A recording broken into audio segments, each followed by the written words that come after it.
WhatsApp guys, आज हम देखने वाले हैं संबित पात्रा सर का podcast with Sushant Sinha sir. On PM Modi पे बात होगी, राहुल गांधी पर भी, जॉर्ज सोरोस पे भी होगी, बहुत सारी इंपॉर्टेंट बातों पर होगी और इनका अंदाज बात करने का वैसे बड़ा मस्त लगता है। तो ओरिजिनल वीडियो का लिंक है डिस्क्रिप्शन में, चैनल बने तो प्लीज सब्सक्राइब। और इस पॉडकास्ट को हम पार्ट बाय पार्ट रिएक्ट करेंगे। तो करते हैं शुरू, 1 2 3 गो। लोकसभा सांसद डॉक्टर संबित पात्रा, आपका पहला पॉडकास्ट है। मेरा पहला पॉडकास्ट है। पैदा उड़ीसा में हुए लेकिन भले बड़े बिहार में, तो आधे बिहारी है। बहुत सारे लोग पूछते हैं कि संबित पात्रा डिबेट से गायब कहाँ हो गए। बहुत डिबेट्स किया है और जो हम मिस कर रहे थे पॉलिटिक्स ऑन ग्राउंड, अब हम वो कर रहे हैं। बहुत कुछ हो जाता है टीवी डिबेट्स में, मगर आप गेस्ट रूम में देखते होंगे, गेस्ट रूम में जो आक्रोशित होकर चिल्ला रहे थे वही दोनों प्रवक्ता चाय का लुत्फ उठा रहे होते हैं। तूफान खड़ा कर रखा है आजकल। और एक प्रेस कॉन्फ्रेंस अभी आपने की और आपने कहा राहुल गांधी गद्दार है। ये बहुत बड़ा प्लस है। ये डीप स्टेट जो यूएस का है, ये डीप स्टेट फंड करता है OCCR।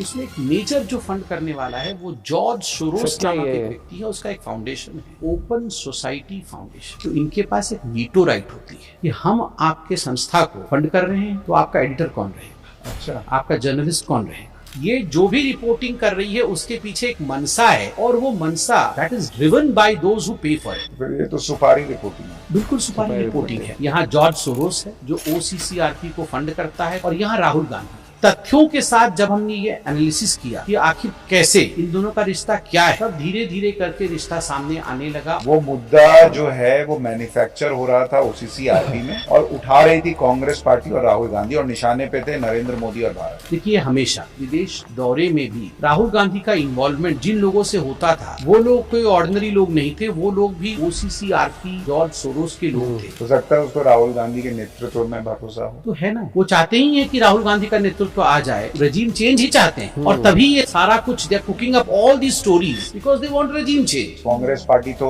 जवाब कायदे से देती भी नहीं। वो तो ये कह रही है कि भाई बीजेपी की ये हैसियत नहीं है कि वो राहुल गांधी पे इस तरह के आरोप लगाए। आप सोचिए, अगर देश में जो सरकार में बैठी पार्टी है उसकी औकात नहीं है। 18-19 राज्य में जिनकी डायरेक्टली या तो सरकार चल रही है या तो फिर एनडीए के रूप में सरकार चल रही है, उनकी औकात नहीं है। सवाल हम नहीं पूछ सकते, तो फिर आप कौन है? फिर वो जो बूढ़ी माँ बैठी हुई है गाँव में, वो कौन है? ये बौखलाए हुए हैं क्योंकि इनको लगता था कि ये देश इनकी बपौती है। तो ईडी ने इनसे पूछताछ की। आपने देखा कुछ घंटों तक पूछताछ हुई, ये थरथरा गए। इनको लगा कि इनकी औकात की ईडी हमसे पूछताछ करे, प्रथम परिवार से पूछताछ करे। कि राहुल गांधी अगर गद्दार हैं तो जेल में क्यों नहीं डालते? नहीं, प्रोसेस है। यानी आप कह रहे राहुल गांधी एक दिन जेल जाएंगे?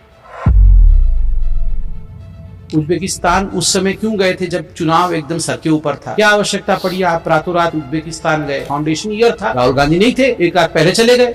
US, UK, ये इटली, ये पूरी लिस्ट बनी हुई, SPG तक नहीं लेके जाते थे अपनी। कुछ आपको तो दिखाना आवश्यक है जिससे आप भी जाने कि आखिर वो जाते कहाँ थे। ये अभी लोगों के मन में भी प्रश्न आ रहा होगा, जॉर्ज सोरोस सब छोड़ छाड़ के नरेंद्र मोदी के पीछे क्यों पड़ा? देखिए, एक बात आपको समझनी होगी, भारत के आज कई साधारण परिवार के लगभग करोड़ों में उन्होंने अपने छोटे छोटे पूंजी को शेयर मार्केट में लगाया। एक बार मार्केट गिरती है राहुल गांधी के कारण तो उनके दिल से आह निकलती है। ये अभिशाप राहुल गांधी को ही लगता है। 12 नवंबर 2020 को ये आर्टिकल छपा था।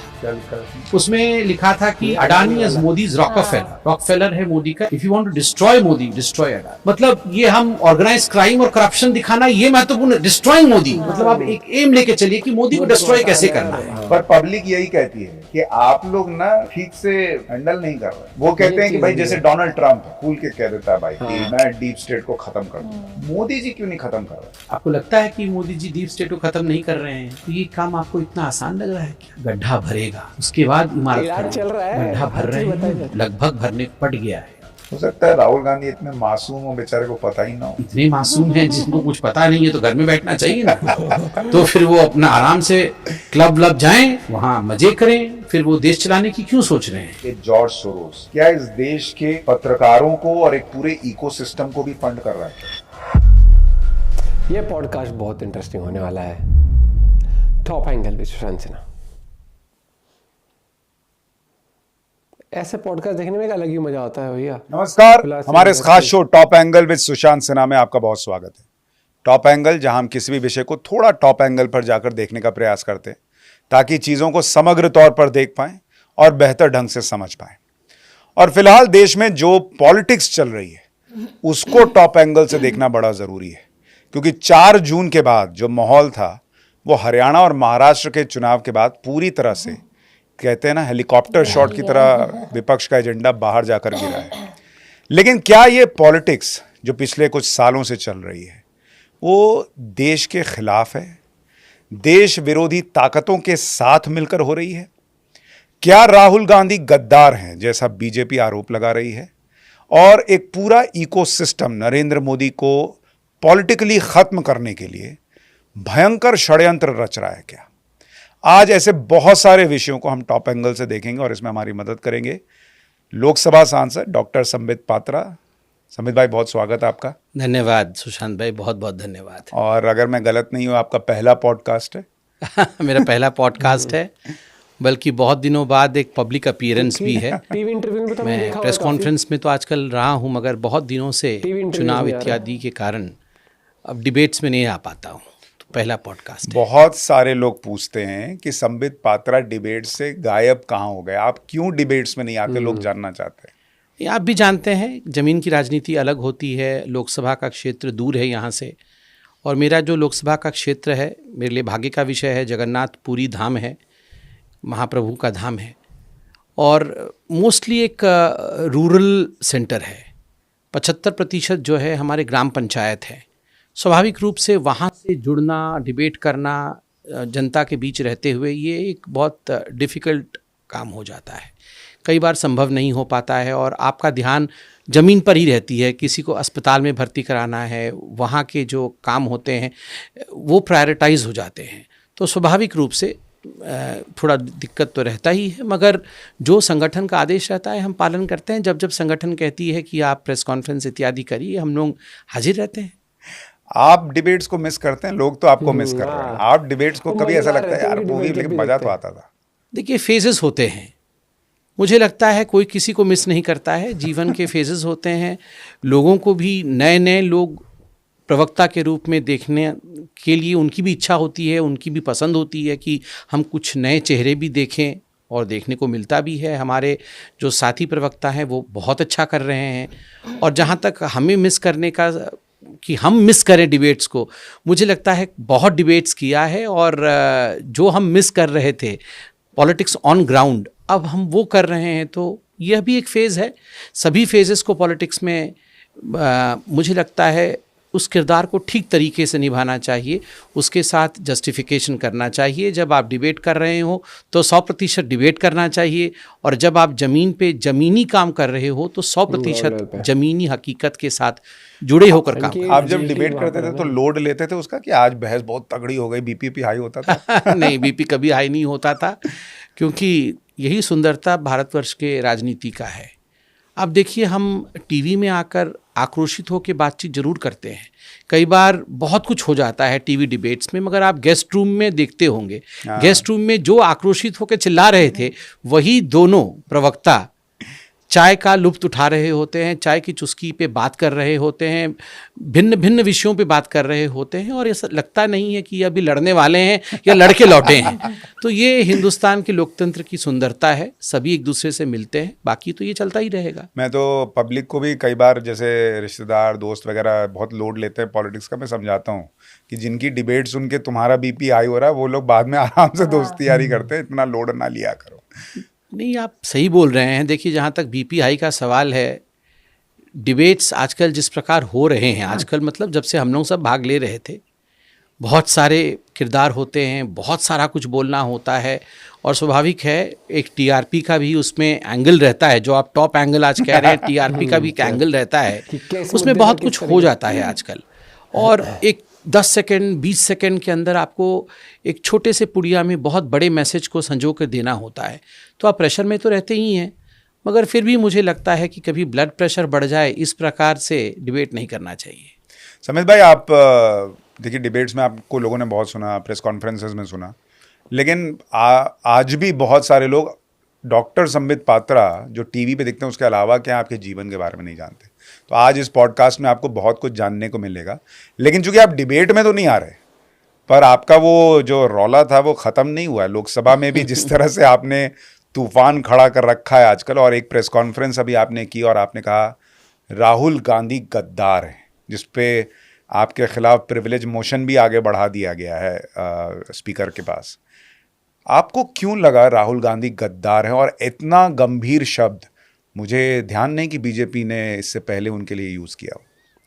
देखिए, मैं तो शुरू से ही बड़ी स्पष्टता के साथ अपने विषयों को रखता हूँ। जो शब्द मैंने प्रयोग किए राहुल जी के लिए, वो शब्द था देशद्रोही, traitor of highest order. Clear बोल दिया। और मुझे लगता है क्या होता है देशद्रोही, क्या होता है देशद्रोह का अर्थ होता है यदि देश के हित के साथ मेरा हित एक साथ सध नहीं रहा है, मेरा हित कुछ अलग है और देश का हित कुछ अलग है, तो वो देश के खिलाफ है, वो देश का द्रोह है। पहले देशद्रोही कौन होता था? पहले ज़माने में किसी को राजा बनने की इच्छा होती थी, किसी कारणवश बड़ा भाई राजा बन गया, वो एक परंपरा होती थी, या कोई और राजा बन गया, सेनापति चाहता था मैं राजा बनूं मगर राजा कोई और बन गया, तो पड़ोसी राज्य के साथ या किसी और देश या किसी और राज्य के साथ हाथ मिला करके उसकी मदद ले करके धावा बोल देना, अपने राजा को किसी प्रकार से उसे खत्म करना, किसी प्रकार से उसके ऊपर आक्रमण करवाना, अपने प्रजा को कुचलना और उसके बाद उस राजपाट को हथिया लेना, यही तो देशद्रोह होता था। गद्दारी यही होती थी, चाहे अंग्रेजों के ज़माने में हो चाहे उससे पहले की हो, मुगलों में भी होती थी, तो ये सब में देशद्रोह यही होता था। तो आज के परिप्रेक्ष्य में अब क्या कोई तलवार निकाल करके, बंदूक निकाल करके ऐसे लड़ाई शुरू तो नहीं करेंगे। आज देशद्रोह अलग तरीके से हो रहा है, बहुत ही एक टूल किट का ज़माना है। मैं कहूँ इसमें बहुत सॉफ्ट तरीके से, सॉफ्ट पावर्स यूज़ करके, जो कि बहुत पैनी होती है मगर दिखती नहीं है, उसका प्रयोग करके आप यदि जाके विदेशों में कहते हैं कि foreign powers should interfere in India, ये बोला था कि जो विदेशी ताकतें हैं, ये शब्द उन्होंने प्रयोग किए हैं कि आप इंटरफियर करिए इंडिया में आके। US should speak more about issues happening in India. ये अमेरिका में जाकर राहुल जी ने बयान दिया है। और उसके बाद मीडिया पार्ट, जो एक फ्रांस की बहुत जानी मानी फ्रेंच न्यूज़पेपर है, उन्होंने 2 दिसंबर को जो खुलासा किया है OCCRP को लेकर, ये एक बहुत बड़ा खुलासा है और मुझे लगता है बहुत आज सटीक समय है इस पॉडकास्ट के माध्यम से और बाकी भी माध्यमों से, क्योंकि जो आम जनता है वो समझ नहीं पाएगी OCCRP क्या होती है, ये क्या एंगल है, किस प्रकार से राहुल गांधी इसमें इन्वॉल्व हैं। तो आपने नाम भी सही रखा है, टॉप एंगल। जब आप ड्रोन से दिखाते हैं ना, तो नीचे का जो नक्शा होता है वो बिल्कुल क्लियर हो जाता है कि ये गली कहाँ जा रही है, वो सड़क कहाँ जा रहा है, किसका घर कहाँ है।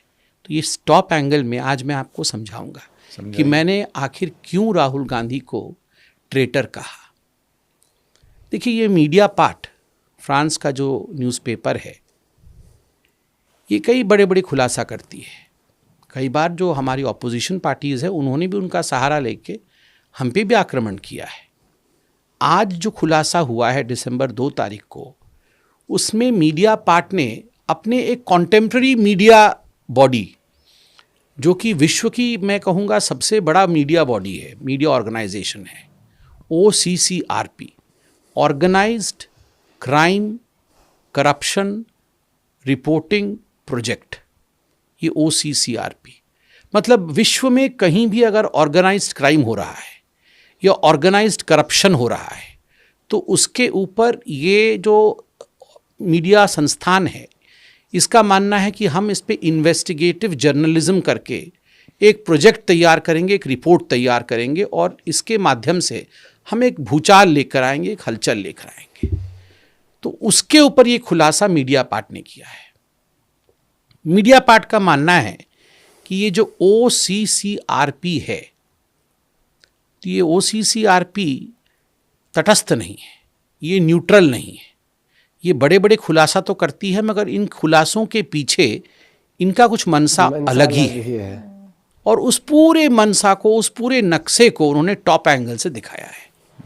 कौन उसको फंड कर रहा है, कहाँ से उसका फंड आ रहा है, कौन लोग हैं जो पैसे देते हैं। इतना बड़ा ऑर्गेनाइजेशन 6 कॉन्टिनेंट्स में है, 50 से 100 इसके मीडिया पार्टनर है, बड़े बड़े मीडिया पार्टनर होते हैं इनके।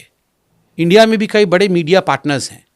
और ये OCCRP शायद लोगों ने सुना भी नहीं होगा, मगर वॉशिंगटन पोस्ट तो सुना है, द गार्डियन तो सुना है, लीमॉन्ड तो सुना है। ये सारे जो बड़े अखबार हैं वो OCCRP से उद्धृत खबर, मगर इससे आई हुई खबरों को, रिपोर्टों को ये मुख्य भूमिका में रखते हैं, मुख्य स्थान देते हैं, एडिटोरियल स्पेस देते हैं।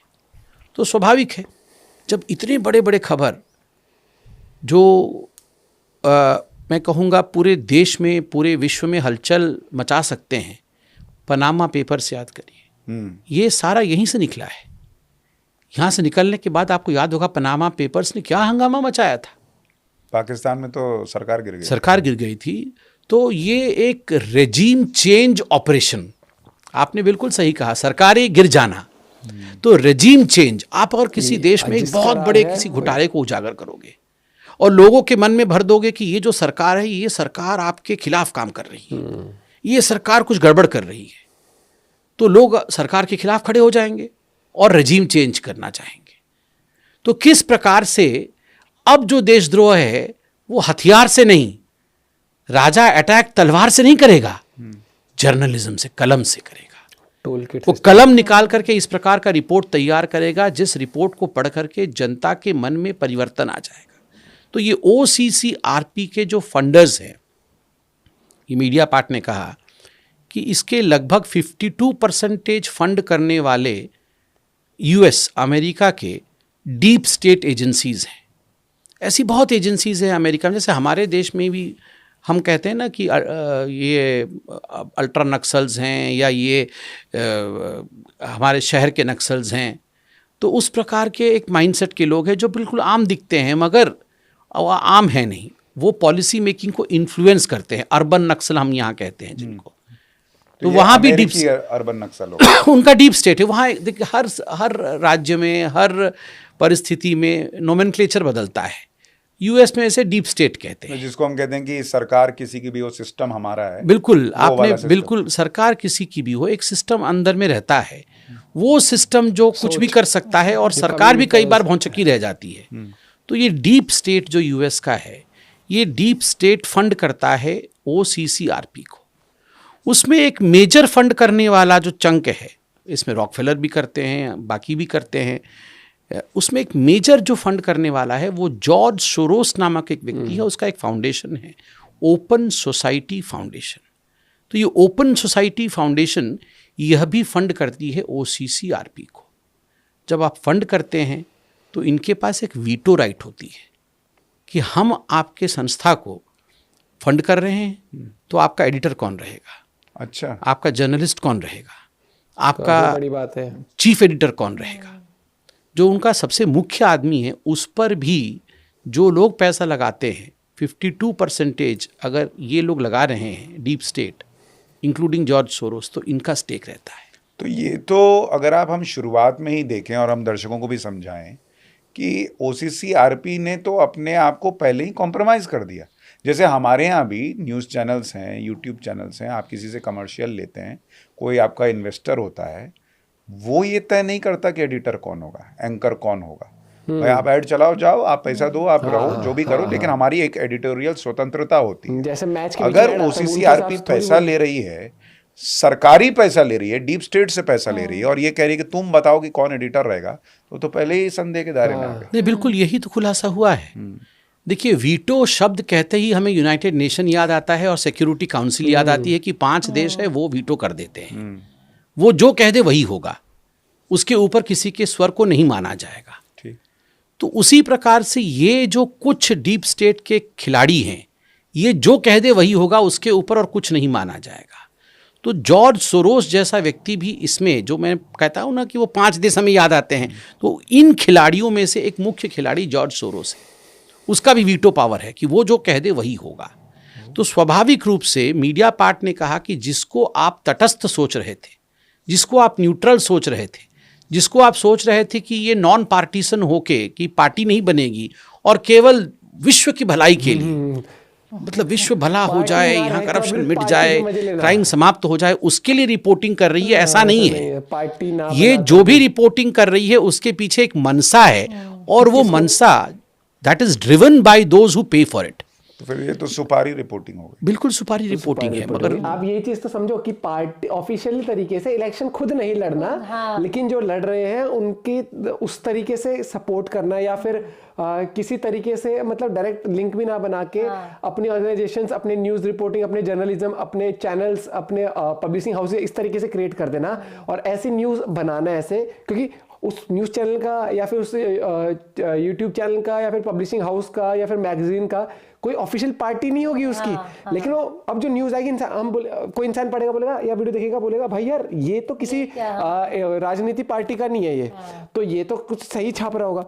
लेकिन वही चीज़ होती है एंड ऑफ द डे, शब्द जो कई बार होते हैं आप समझ रहे हो, उसके पीछे वो शब्द जो बोले जाते हैं ना, पैसा बुलवाता है वो चीज़ है हर एक चीज़। और ये चीज़ मैं कहता था और कहता हूँ और कहता रहूँगा कि आपको ये चीज़ समझना पड़ेगा, हर चीज़ जो आपको बहुत बढ़िया एडिटिंग के साथ या बहुत अमेजिंग तरीके से कोई वीडियो या कुछ दिखाया जाता है, उसका मतलब ये नहीं होता कि वो सही ही है कि यही है। आप ये समझो कि एक इंसान अमीरों वाले कपड़े गाड़ी में चलेगा, उसका ये मतलब नहीं है कि वो बहुत सही है या वो बिल्कुल ही वो है, क्या बोलते हैं, वो बिल्कुल धुला हुआ है, कोई पाप नहीं करे उसने, कि उसने कोई पाप नहीं करे, गलत काम नहीं करे।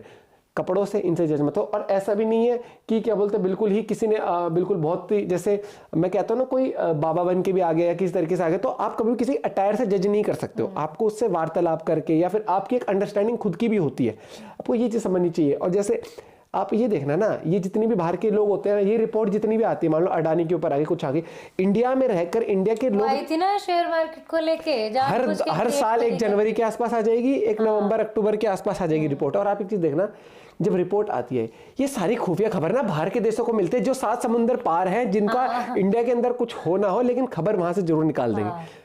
वो जो खबर निकलवाते हैं उसके पीछे भी राजनीति होती है, उसके पीछे राजनीति के साथ साथ उसके पीछे बिजनेसमैन होते हैं जो ऐसे बैठे रहते हैं कटोरा लेके, हमारे पास ज्यादा पैसा हो रहा है, अब इसको शेयर मार्केट में कैसे डालें कि हम पैसा कमा ले। तो क्या करते हैं, एजेंसीज के थ्रू उस तरीके से खबर एक चलवाएंगे जिससे शेयर मार्केट में लोगों को लग जाए भाई कुछ होने वाला है, गड़बड़ हो गई, इसने तो लूट लिया, तो लोग पैसा निकालेंगे। अब वो पैसा डालेंगे, लेकिन वो इसमें डालेंगे कि यहाँ से शेयर नीचे गिरेगा, वो शॉर्ट कॉल होती है। जैसे हम डालते हैं, हम ये सोचते हैं कि मैंने मान लो 100 रुपए पे शेयर लिया, अब यहाँ से बढ़ेगा 120 का हो जाएगा, 150 का हो जाएगा, तब बेचूंगा। वो लोग क्या करते हैं, एक होता है बाय कॉल, एक होता है सेल कॉल, तो वो शॉर्ट करते हैं अपने पोजीशन, मतलब कि वो लेंगे 100 रुपए पे और कह देंगे, मान लो 100 रुपए के हिसाब से शेयर लिया और कहेंगे 100 का शेयर 70 रुपए तक जाएगा, अभी कम होएगा। वो शेयर गिरने पर कमाते हैं और उनको पता है डर का माहौल तो रातों रात होता है, और वो इंस्टेंट हजारों करोड़ रुपए लगा के ऐसे मार्केट से, और एक आम इंसान है वो डरता है, वो उसमें डर का माहौल, सबसे पहले वही पैसा निकालता है। उसने तो लिया था मान लो 90 पे, वो शेयर आगे 70 पे, उसका नुकसान हो गया, लेकिन वो 100 से 70 पर जब आया तो ये कमा के चले गए। बहुत तरीके से होती है फंडिंग, बहुत तरीके से गेम होता है। और एक नॉर्मली मैं कहता हूँ, मैं तो इस फील्ड में घुसा हुआ हूँ, मैं तो इस चीज़ पे स्टडी करता रहता हूँ, शेयर मार्केट हो गया, इन सब न्यूज़ आती है, बहुत एक पैटर्न भी स्टडी किया हुआ मैंने 4-5 साल से कि न्यूज़ आएगी, शेयर मार्केट थोड़ी सी हिलेगी, पर्टिकुलरली किसी के आदमी के स्टॉक्स के ऊपर बातचीत होगी, एग्जाम्पल अडानी का केस ले लो, वो 10-15 दिन रहेगा ड्रामा, उसके शेयर गिरेंगे, फिर वो शांत हो जाता है मामला, फिर वो शेयर एकदम से बूस्टअप ले लेते हैं। तो पहले गिराते हैं तब पैसा कमाते हैं, और गिरे हुए शेयर पे फिर पैसे लगा के वहां से फिर बाय कॉल लेके दोनों तरफ से वो 20-1 दिन में मौज कर जाते हैं और लोगों को डरा जाता है। तो एक अपना दिमाग भी लगाना चाहिए। और पहली बार शेयर मार्केट में अगर आप घुस रहे हो ना, तो छोटे वक्त के लिए मत घुसो कभी भी, कम से कम 4-5 साल के लिए घुसो, क्योंकि आपको ये समझना चाहिए कि रिस्की तो होता है, लेकिन ये लोग जिस तरीके से मैनिपुलेशन चलती है, और ये चीज़ इसलिए कहा जाता है हर कोई भी आप काम करते हो ना, स्टडी इंपॉर्टेंट है। और काफ़ी इंटरेस्टिंग पॉडकास्ट है, बहुत सारे खुलासे और होंगे, तो देखेंगे सेकंड पार्ट भी जल्दी। मिलते हैं वीडियो के साथ, बाय बाय, टेक केयर।